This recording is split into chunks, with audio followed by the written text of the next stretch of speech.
সেই রাতটা ছিল শীতকালের। কুয়াশায় ঢাকা গ্রামটার নাম ছিল শালবন।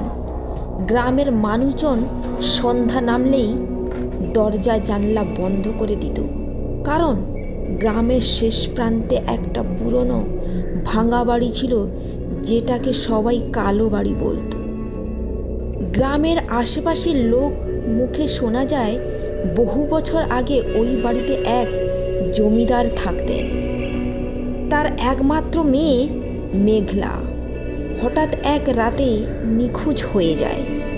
কেউ বলে সে পালিয়ে গিয়েছিল, আবার কেউ বলে সে আর বেঁচে নেই।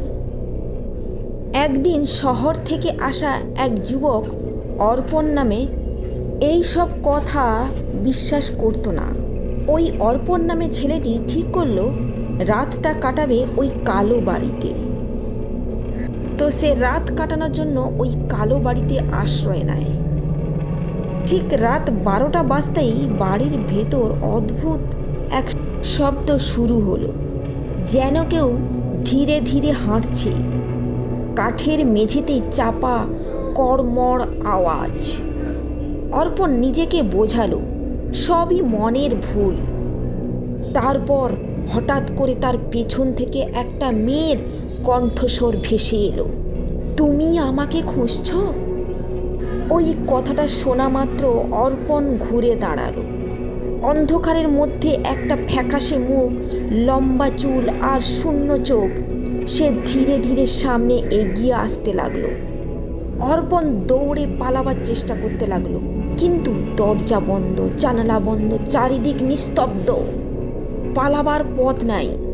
মেয়েটা আবার বলল, এতদিন পর কেউ এলো, এবার তুমি আর যেতে পারবে না। এর পর দিন সকালে গ্রামের লোকজন বাড়ির সামনে অর্পণের জুতো জোড়া খুঁজে পেল, কিন্তু অর্পণের আর কোনো খোঁজ পাওয়া গেল না। তারপর ওই দিন ওই রাতের ঘটনার পর থেকে কেউ যদি কালো বাড়ির পাশ দিয়ে যায়, মাঝে মাঝে শোনা যায় দুটো কণ্ঠ, একটা মেয়ের আর একটা নতুন কারো সাহায্যের আর্তনাদ করছে, আমাকে বাঁচাও, আমাকে বাঁচাও, আমাকে বাঁচাও। তো বন্ধুরা, আজকের গল্পটা এই পর্যন্তই। তোমাদের গল্পটা কেমন লেগেছে কমেন্টসে জানিও। তোমাদেরকে গল্প শোনাতে শোনাতে আমার এদিকে রান্না কমপ্লিট হয়ে গেল, আর বরমশাইয়ের দুপুরের লাঞ্চও রেডি করে ফেলেছি, আর আমি আর ঈশা করে খাওয়ার জন্যও রেডি করা হয়ে গেছে।